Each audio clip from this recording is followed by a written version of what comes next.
bless you, dear. May God bless you, dear.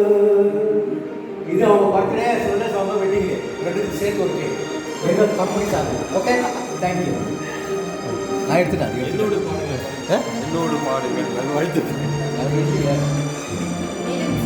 வாங்க என்னோடு பாடுங்கள்